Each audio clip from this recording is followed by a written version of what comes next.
Assalamualaikum warahmatullahi wabarakatuh. Salam sejahtera untuk kita semua. Om Swastiastu, Namo Buddhaya, salam kebajikan. Semoga pada kesempatan ini kita semua dalam keadaan sehat walafiat.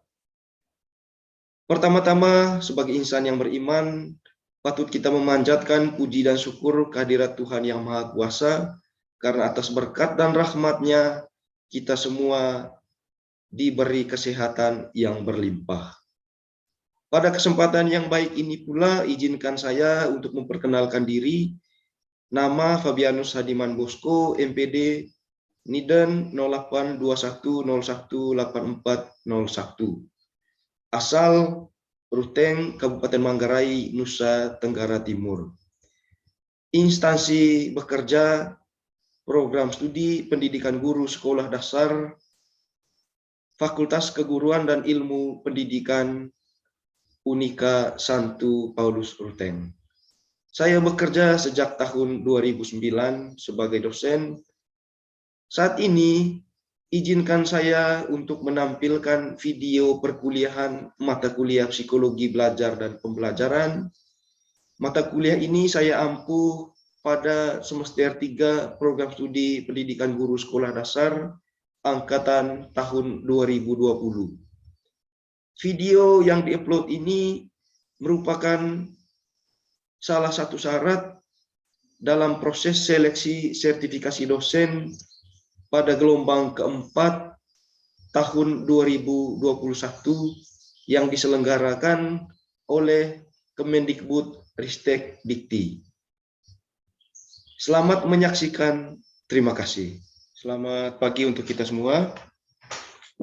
Selamat pagi, Pak. Selamat pagi, Pak. Selamat pagi, Pak. Selamat pagi, Pak. Semoga kita semua dalam keadaan sehat. Ya. Pertama-tama patut kita memanjatkan puji dan syukur kehadirat Tuhan Yang Maha Kuasa, karena pada pagi hari ini kita bisa beraktivitas dalam keadaan baik dan penuh semangat. Terima kasih kepada Anda semua yang sudah proaktif di pagi hari ini. Ya, bicara soal kognitif, erat kaitannya dengan kemampuan seseorang yang berhubungan dengan intelektual.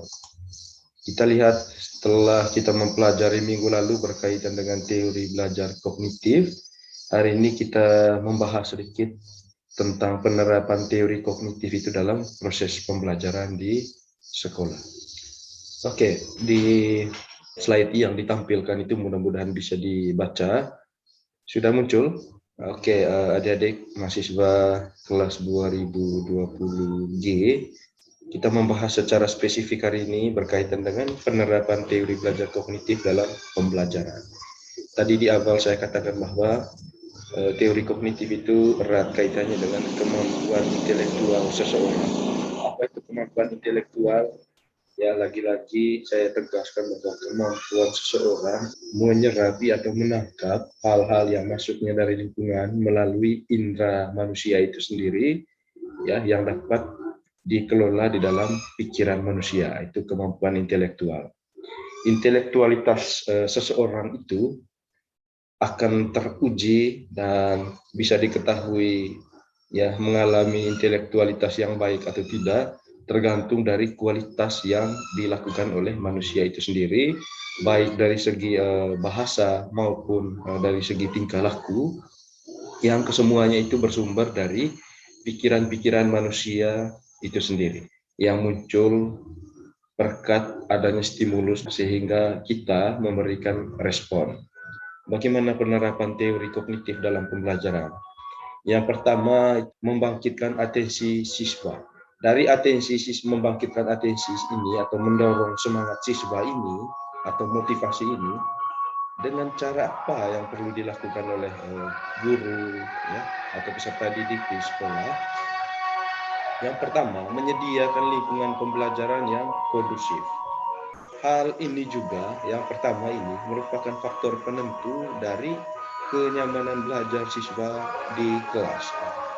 Kita tahu bahwa daya konsentrasi mental dari seseorang itu, apalagi peserta didik di sekolah dasar, itu tidak terlepas dari lingkungan belajar yang nyaman. Kedua, perlu menyediakan sumber dan media pembelajaran yang tepat agar siswa merasa mudah memahami materi yang dipelajari.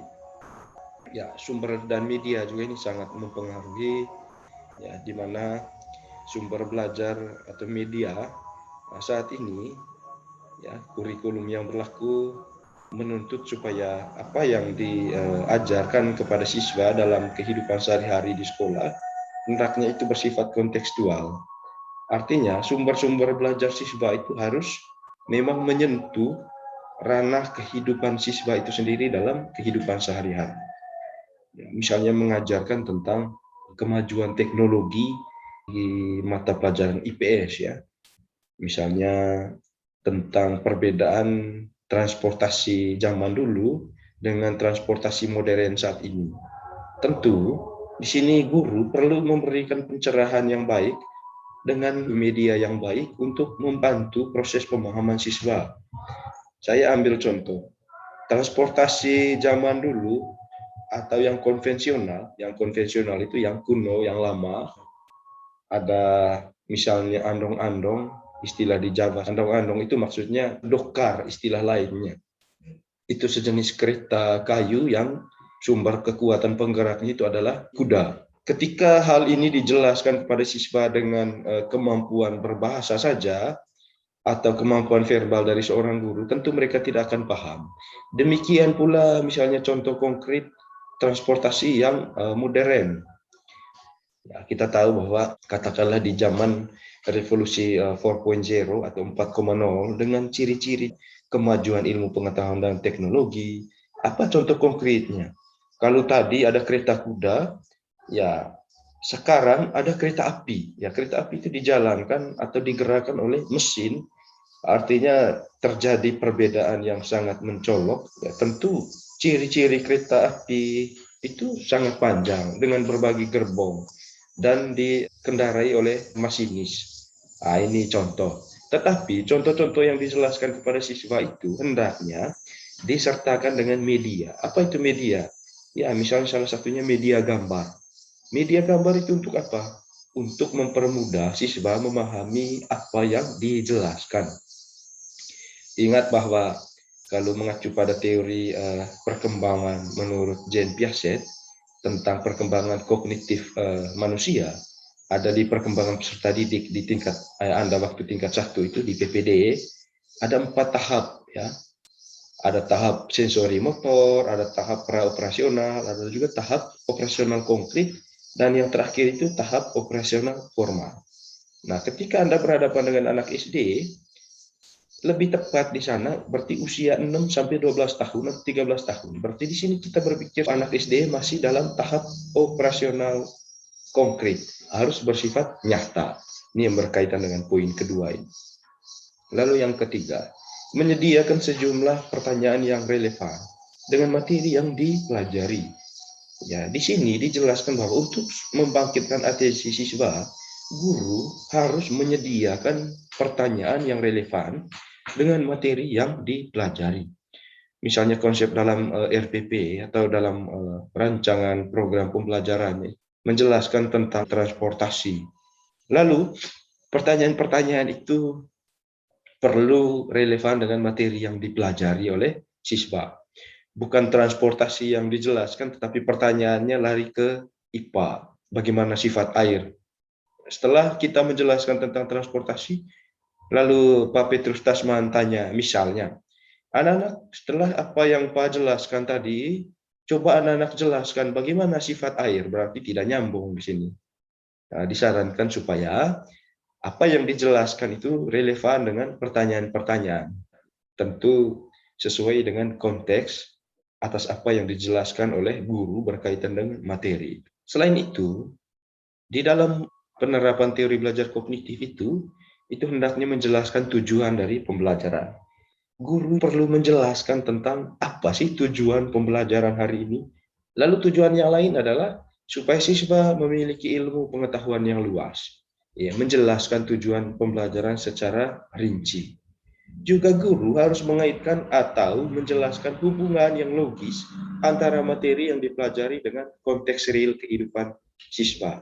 Seperti yang saya sampaikan tadi, ya, konteks real dalam kehidupan siswa. Ada yang namanya nanti kalau Anda mengajar, ada pendekatan CTL, itu adalah pendekatan kontekstual teaching and learning. Artinya bahwa apa yang diajarkan harus bersifat kontekstual atau yang terbaru yang dialami oleh siswa. Misalnya menjelaskan tentang alat telekomunikasi. Kalau dulu handphone karena belum terlalu canggih, belum bisa foto, tetapi hanya dengan telepon. Kalau sekarang bisa ada yang namanya Telegram, WhatsApp, Facebook. Romano Soeharto mungkin pernah pegang HP Jimbo yang belum ada musik, hanya nada-nada dering tertentu saja yang terbatas. Tapi sekarang itu ya menggunakan alat komunikasi yang sedikit canggih. Kita tidak tahu nanti di zaman generasi Z, generasi-generasi setelah kita ini, di abad-abad berikutnya, melalui alat telekomunikasi bisa mendeteksi apa yang dipikirkan oleh seseorang. Mudah-mudahan perkembangan-perkembangan seperti itu kita harapkan dapat bermanfaat bagi diri kita, bagi semua orang. Saat ini lagi gencar-gencarnya seminar atau webinar yang dilakukan oleh Dirjen Kominfo Republik Indonesia. Mohon maaf kalau di WA itu saya selalu mendorong Anda, ayo ikut. Mudah-mudahan Anda ikhlas mengikutinya, bukan target untuk terima sertifikat atau dapat door prize, tetapi mungkin sedikit ilmu yang kita diskusikan ya bisa bermanfaat bagi kita. Berkaitan dengan penerapan teori kognitif. Di situ dijelaskan yang ketiga harus menggunakan aktivitas pembelajaran yang menantang. Proses pembelajaran yang menantang mempunyai beberapa aktivitas yang perlu diperhatikan. Yang pertama, bahan pelajaran harus berisikan isu-isu yang mengandung konflik. Konflik bukan berarti perang ya, atau konflik bukan berarti terjadi percecokan antara satu kelompok dengan kelompok yang lainnya. Usahakan proses pembelajaran atau bahan-bahannya itu harus bersifat menantang bagi siswa dan berusaha bagi dirinya untuk mencari dan menelusuri lebih dalam tentang ilmu pengetahuan itu. Dalam teori kognitif ini juga ya menekankan supaya pentingnya memberikan isu-isu yang bersifat menantang. Lalu yang kedua, bahan pelajaran yang dipilih bersifat dekat atau familiar dengan siswa. Ini yang saya bilang tadi kontekstual. Ya. Apa yang diajarkan harus benar-benar dialami oleh siswa dalam kehidupan sehari-hari dengan mengangkat contoh-contoh yang nyata. Lalu yang ketiga, bahan yang disajikan mesti berhubungan dengan kepentingan banyak orang sehingga terasa manfaatnya. Semua bahan yang diajarkan oleh guru memang bertujuan supaya ya bisa diketahui oleh siswa dan memiliki manfaat bagi semua orang, juga bagi diri individu itu sendiri. Ya, katakanlah tentang kehidupan sosial. Apa itu kehidupan sosial? Sosial artinya pandai atau terampil berhubungan dengan orang lain atau kelompok masyarakat, baik itu yang tua maupun yang muda. Dia mengaitkan materi yang dipelajari dengan materi sebelumnya. Biasanya di sekolah nanti ada kegiatan apresiasi adalah kegiatan awal pembelajaran untuk menyegarkan pikiran siswa, mengaitkan materi yang dipelajari sebelumnya. Nah, seperti yang saya sampaikan di awal tadi ya, minggu-minggu sebelumnya kita mempelajari tentang teori kognitif, ya, meretensi materi yang dipelajari. Salah satu tesis dasar teori belajar kognitif adalah ya, pengulangan merupakan salah satu cara yang dapat digunakan untuk menyandikan secara otomatis informasi yang dipelajari. Nanti kalau adik-adik kurang jelas mendengar suara saya, mungkin dipengaruhi oleh kebisingan-kebisingan di sekitar saya atau di sekitar Anda, ya nanti buka materi di topik kelima PowerPoint. Meretensi itu melakukan sesuatu hal yang bersifat berulang-ulang. Di sini kita lihat bahwa untuk mencapai proses kognitif yang baik dan maksimal, itu terkadang manusia itu belajar secara berulang-ulang. Hal ini juga kita sudah sering mengalami sejak kita sekolah dulu.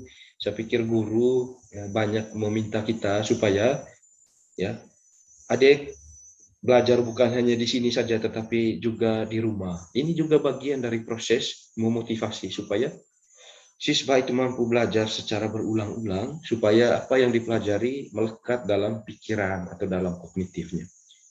Lalu yang kedua, ya, pembelajaran perlu dievaluasi, ya. Evaluasi pembelajaran berbentuk pretest dan post-test. Pretest artinya tes awal untuk mengetahui kondisi siswa, post-test itu artinya tes akhir, ya, tes akhir. Misalnya di sekolah itu sering kita dengar ada istilah ulangan. Ulangan itu untuk menguji sejauh mana sih kemampuan dari siswa tentang apa yang kita jelaskan, itu materi-materi yang dijelaskan. Lalu di slide ketiga, ya pada slide itu ada istilah kritikan terhadap teori kognitif. Di sini dijelaskan bahwa dalam teori kognitif, setiap orang ya selalu memiliki tendensi bawaan untuk tidak pernah betah dengan keadaan. Artinya setiap orang itu ya dari teori kognitif ini seolah-olah tidak betah dengan apa yang dimiliki atau ilmu-ilmu yang sudah ada di dalam pikiran. Nah, kenapa seperti itu? Karena setiap orang selalu menginginkan atau mencari tahu hal yang terbaru. Tetapi hemat saya setuju. Ya, kenapa saya katakan seperti itu tadi? Ya, bahwa manusia itu tidak bosan-bosan dengan satu ilmu pengetahuan. Ada konsep belajar daripada tokoh terdahulu, tokoh pendidikan, bahwa konsep belajar sebenarnya itu ya ada istilah long life education, belajar sepanjang hayat. Bukan hanya belajar dalam posisi saat ini saja, tetapi sejauh manusia itu hidup, pasti dia terus belajar. Di teori belajar behaviorisme, tujuan yang pertama adalah ingin memenuhi kebutuhan hidup manusia. Yang kedua, tujuan belajar itu adalah ingin mencari tahu apa yang belum diketahui. Jadi selain memiliki kebutuhan, juga ya memenuhi atau mencari tahu apa yang belum diketahui oleh orang lain. Baik adik-adik, tadi kita sudah mendengarkan bersama berkaitan dengan penjelasan penerapan teori belajar kognitif dalam proses pembelajaran ya di sekolah, terutama di sekolah dasar, karena Anda ini adalah calon guru-guru sekolah dasar ya. Saat ini kita masuk dalam sesi diskusi. Ya, dalam diskusi ini nanti mungkin ingin bertanya berkaitan dengan penjelasan materi tadi. Ya, maka saya beri kesempatan ya kepada penanya. Silakan saya beri kesempatan, mungkin ada pertanyaan atau hal-hal yang ingin didiskusikan. Dari saya, Pak. Oke, Renata Jelita, silakan. Ya, Pak.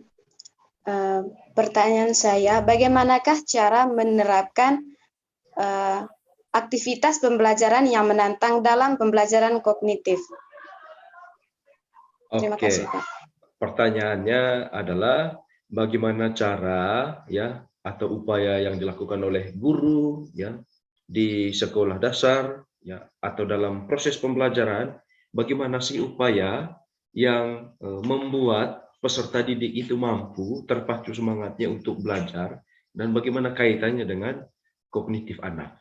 Oke, kita tahu bahwa yang namanya pembelajaran yang menantang itu adalah ya pembelajaran yang memang materi-materi yang diajarkan oleh guru yang bersifat ya, kontekstual, sehingga dalam hal ini murid dituntut supaya mampu memahami apa yang mereka ya tangkap melalui indrawinya.